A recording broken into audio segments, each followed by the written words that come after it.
Hello everyone, you're in the right place if you want to learn a little bit more about search and digital literacy and citizenship. So what we're going to do for the next 25 minutes is I'm going to share a number of resources and tips that will help you be a better searcher and connect with the information that you are looking for and connect with those topics about which you're passionate, but also help you teach your students, whether they're your own kids or kids that you spend time with during the day, because search really is so core to providing access to everyone around the world. And that's the mission of Google, is to organize and make accessible the world's information. My name is Tia Lendo, and I work on the Google and Education team. I also used to teach year 5s, and it's really funny, in this role, everything I'm going to show you was only invented in the last few years, so it didn't even exist when I was teaching. And when I see all these free tools and I see the power of the web, I just wish I could kind of go back and have those tools for my students. Because I taught in quite a rural area, and it was a place where they were absolutely cut off from the resources that other kids, richer peers who are in cities, had a chance to access. So I really hope that you'll be able to take these back with you into schools. What's possible when students are really able to search and follow their passions? I just want to show you one example from a girl who's a year 10 over in New York in the US, what she was able to do because she was allowed to use the search tools of the web and that she was encouraged to follow her passions. So let's take a look at this video of Caroline just to kick it off. I'm Caroline Moore, and I'm a junior at Warwick Valley High School in Warwick, New York. Since I was a little girl, I've always been curious about the world around me, and I think that definitely plays a big part in my interest in astronomy. It's a hobby I share with my dad. When she got more and more involved, I decided to build an observatory where we could have all the equipment permanently mounted and start observing. So I'm what they call a supernova hunter. I take pictures of the night sky and I scan them looking for noticeable changes. One night I was looking at some images and I came across something that looked kind of interesting. So that's when I Googled the galaxy to see what I could find. After searching for a while, I realized that I might have discovered my first supernova. So I sent it into the International Astronomical Union. And it was late one evening, and a friend of ours called up and said he needed to speak to Caroline. And then he broke the news to her that she had discovered and became the youngest person ever to discover a supernova. And I would just start jumping up and down, screaming and everything. It was great. I would just come into school and kids would chant, "Supernova, supernova." So yeah, very proud, but again, a little jealousy, there's competition between us. He's out in the observatory every night too, so I definitely need to find another one. Now in this case with Caroline, she had a mentor and some equipment, but it was the power of search that really allowed her to discover a supernova, which is a pretty extreme example. I want to show you an example of search changing things for people in a much more low-tech environment. Because of its soft, creamy texture and sweet, nutty flavor, your first taste of leerdammer can never be a...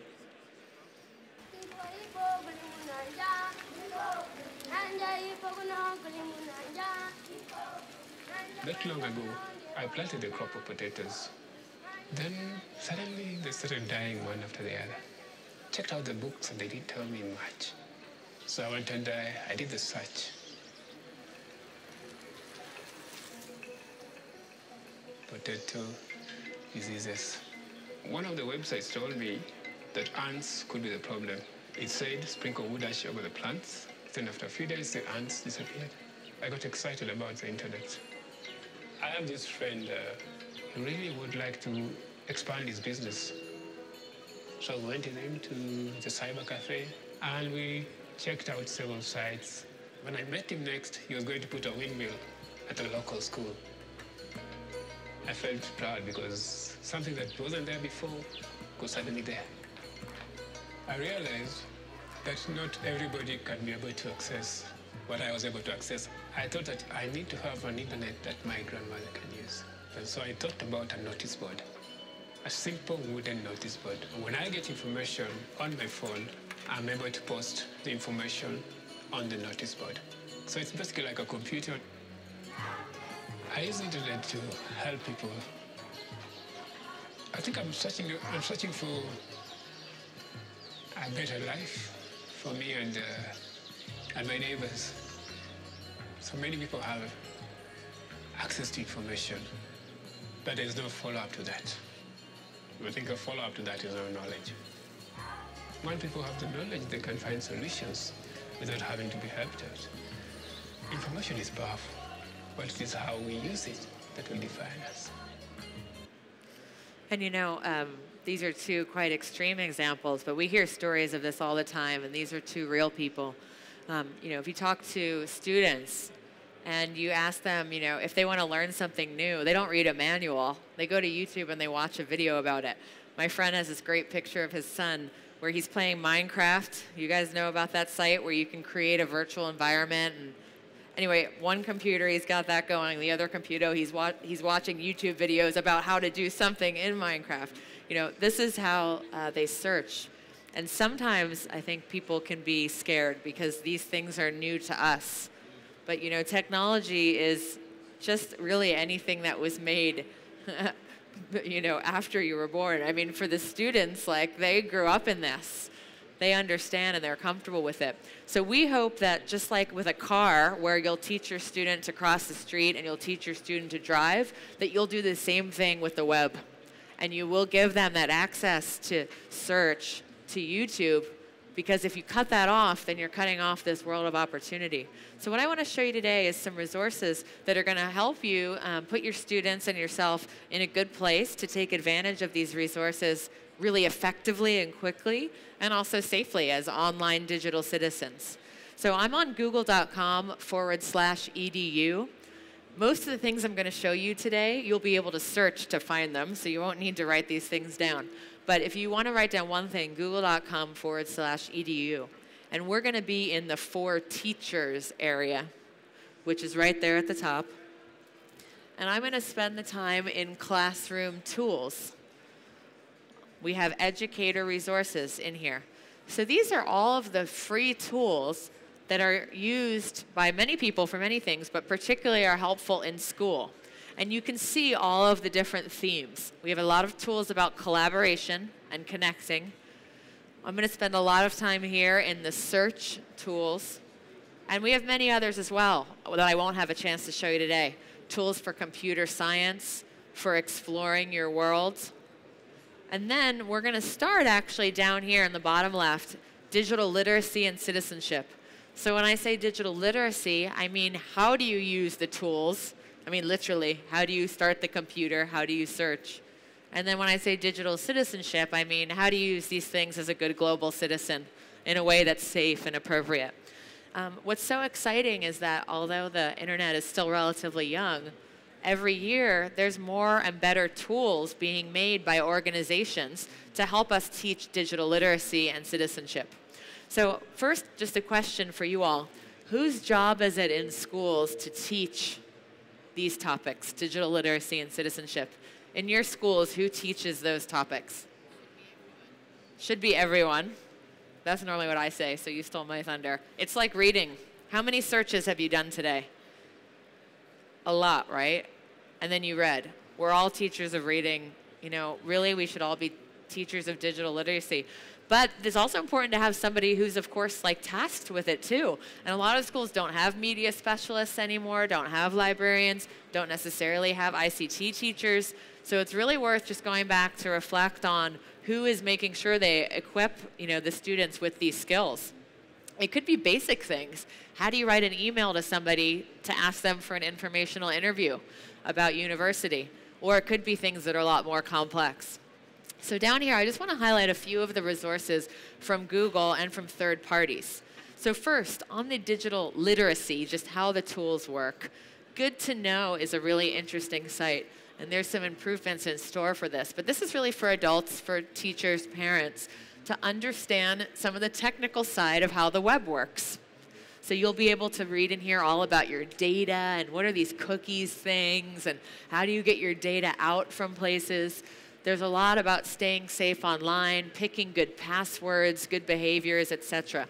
So Good to Know is one of the more technical sites. But there's also so many sites about the citizenship side of things. So the Google Family Safety Center was created by Google and partners to talk about maybe the softer side of things. For example, videos from Googlers, people who work at Google, about how they talk to their students about staying safe, yet still give them access. There's advice on safety issues from a number of partners. There are partners around the world doing great work. Common Sense Educators, Common Sense Media. Every country has the equivalent of these organizations. They create curriculum, lesson plans. There are teacher certifications that can be done in this. Great activities that can be used at parents' and families' evenings. This is a topic that you want to hit early and often with people, not just reacting to that incidence of online bullying. It's really got to be more proactive. So that's the Google Family Safety Center. And there are tons of sites that allow you to talk through realistic situations. So this site is called Think Before You. Again, this site's from the US, but I think the topics will translate to any country. And basically it's think before you text, think before you share. And what this site does, if it opens up, let me just try it over here. What this site does is it gives you different situations at a home, school, work. There's short videos. The videos are a little bit corny, but the videos bring up situations that are very similar and true to life. Things like, they sent this text about me, what do you do? And it allows you to then discuss, what would you do in this situation? So a nice way to bring those up. And that one seems to not be loading at the moment, but take a look at Think Before You. When you get a chance. Oh, there it comes. It actually has a lot of video in it, so it takes a good hardwired internet connection. And then you have a number of different resources and also situations that you can talk through with the students. So a lot of teachers really enjoy that site. We specifically have digital citizenship curriculum about YouTube, because obviously a lot of people are concerned about kids having the right access to this. So there's a few things with YouTube. One is there's a set of 10 lessons. We have it in English and some additional languages and more coming soon. And this will allow you to, again, talk proactively about the technical way you stay safe, how you would report inappropriate content, for example. But it also suggests some activities like classroom charters, where you're talking about the way you treat each other online, just like the way you treat each other live in the classroom. So I would suggest anyone who's interested in that can check it out. YouTube also has a new thing called YouTube for Schools. So this is where your administrator, your technical lead for your school or your system, can request access just to the educational videos. So what that's going to do is that's going to only give you the videos on youtube.com/edu. It disables the comments, and it also doesn't show you any previews. But that's something your school has to sign up for through your domain. So if you do decide that you don't want them to access everything, that is an option. And in that case, you can also allow certain people, like teachers, to still have all the videos. Because we all know that a lot of the great videos on YouTube that we would use for teaching may not technically be EDU, but they do a great job bringing a concept to life or hooking students into a lesson. So that's something to look into. And if you're interested in that, you just go YouTube for Schools, and then your administrator can go in and can set up for that and figure out, if you're eligible and how that could work through the school's domain settings. So that's, the starting point is that the students have access to these tools. So again, a number of resources at google.com/edu in the For Teachers area in the bottom left here. So once they have access, they can really connect with their passions. And so the best way to connect is to know how to search to find what you're looking for. And so the very important thing I want to show you is the top link here in search. And that's the Google Search Education website. And you don't need to remember where this is, because if you just type in Google Search Education, it should come up as one of the top links. Okay? So one of the messages is if you can't find it, just search for it. What's in here? Firstly, a set of lesson plans that were developed by librarians and teachers. And these are really fantastic. I have learned so much from these lesson plans. One of the first things that you see in the beginner lesson plan is how search works. I spoke to a school the other day in New York, and one of the 15-year-olds asked me a question. He said, how do you know when you need to go to answer somebody's question? Like, do you get an email or what happens? He thought that there are humans answering the questions that people are searching for. Nobody ever explained to him, so why would he think anything else, really? He wouldn't know there's an algorithm and computers doing all this work. But if he doesn't know that, he can't do a search. He's just typing questions in there. You shouldn't be typing questions in there. If you know there's a computer during the search, you know what you should be typing in is the words you expect to find on the answer page, not a question. You type in a question, you're going to get all the other people who had your question who are just making stuff up. So that was really, quite disturbing. And actually, the teacher was in the back of the room because it was for the career fair, and she just thought, I just thought they knew. Like, I just assumed, because we know, somebody told us. They didn't know some of the basic things, like putting quotation marks around two words will bring back pages where those words are adjacent in that order. They didn't know how important sequence is to a search. But that's okay. There's lesson plans here, and literally they're like gold dust. When I tell my friends who are teachers about this, they just love them. They have lesson plans that look, quite standard, have the objectives in the top. They often have slide presentations that you can show with the notes for the instructor, and then videos where that's relevant. And I just want to show you about a minute of this first video on how search works, because this is so critical to everybody's understanding.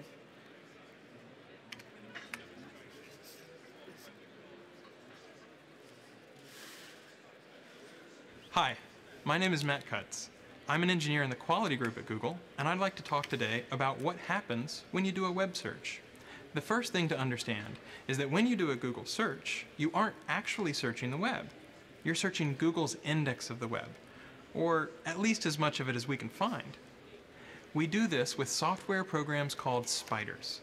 Spiders start by fetching a few web pages. Then they follow the links on those pages and fetch the pages they point to, and follow all the links on those pages and fetch the pages they link to, and so on, until we've indexed a pretty big chunk of the web. Many billions of pages stored across thousands of machines. Now, suppose I want to know how fast a cheetah can run. I type in my search, say cheetah running speed, and hit return. Our software searches our index to find every page that includes those search terms. In this case, there are hundreds of thousands of possible results. How does Google decide which few documents I really want? By asking questions. More than 200 of them. Like, how many times does this... So this video goes on, but you can see how, at least for me, this more visual animation helps me understand a little bit more about it. There's simpler videos too. There's a website linked from our page called keystotheweb.com. Has a 40-second video how search works. It's a guy and his dog. The dog goes and fetches things and brings them back. But again, you get that same point across. You want him to fetch the answer. So you put those answer words in. You're not typing in questions. So this is one of the things that you'll learn through the lesson plans. So the lesson plans are a great way to go through and define what you're looking for. Now there's other ways you can learn as well and can keep up your skills. On this, you'll see mention of a Google a day. This is a daily search puzzle. And they've gone through and they've picked some of the questions from the daily search puzzle that relate to different areas of the curriculum. So if you're a geography teacher, you could find some that are relevant for you. But frankly, I find that it really doesn't matter what the topic is, because again, we're all trying to teach these things. So I just went to the Google a Day website. I'm going to play the basic game. And what it does is it gives me a question that lets me practice my search skills. So you can imagine your class sitting there. You could have this up at the front and then have people work together and say, how would you get this answer? Oh, and the time is running. So maybe there's a little competitive element there too. The cities of Amsterdam, including Rotterdam, The Hague, and Utrecht, make up what area that is home to more than 40% of the population of the Netherlands? Now, in the old days, maybe we would want the students to memorize this, but why memorize it when you could search for it? So this is going to now challenge them to search. So you can do the search up here in this experiment. What would I type in to get this answer? Any ideas? Not a question, that's for sure. I'm not going to put the whole question in.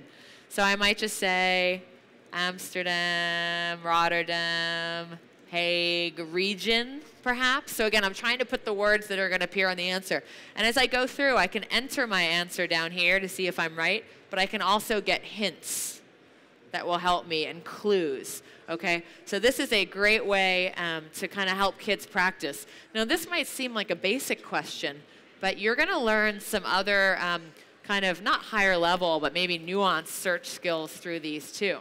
One question the other day said this: does the U.S. Navy have an official record of the ghost blimp incident in World War II? How would you find that out? Because if you type in ghost blimp, it'll be tabloid, ghost blimps, you know, speculation. How would you find out if there was an official record of this incident? Any ideas? Maybe use the word official record, maybe use U.S. Navy. Any other ideas? Well, what you want to do is you want to restrict your search to pages that the U.S. Navy owns. And the way that you do that is by typing in at the end of your search query, so ghost blimp, World War II. Now I'm going to do site:/navy.mil.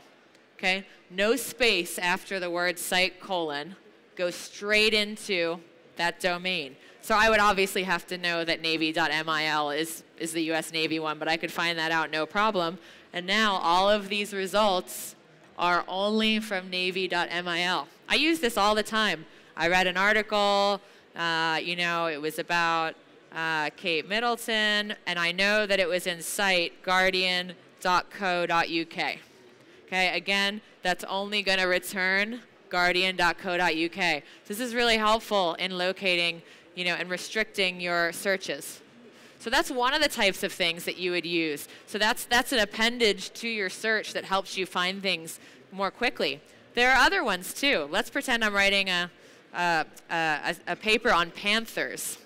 And I look, and this is not the kind of panthers that I'm writing about in my biology class. Because what I'm getting here is the Nottingham Panthers and the Islington Panthers. These are all sports teams. So instead, I'm going to do an operator at the end, minus Nottingham. And now that's going to take out anything that had Nottingham Panthers in it. And I could do that again with the Carolina Panthers because they're coming up and that's pesky too. These are the sorts of things that you'll learn in the lesson plans and in the Google a Day game. Now the last thing I want to do to encourage you to learn more about how to search well is just encourage you to click. Who has ever clicked down here on search tools? Has anybody been in here? Great, awesome. So you already are ahead of the game. There are tons of ways to filter and restrict your search to get to a better answer. The one I use the most frequently is the time.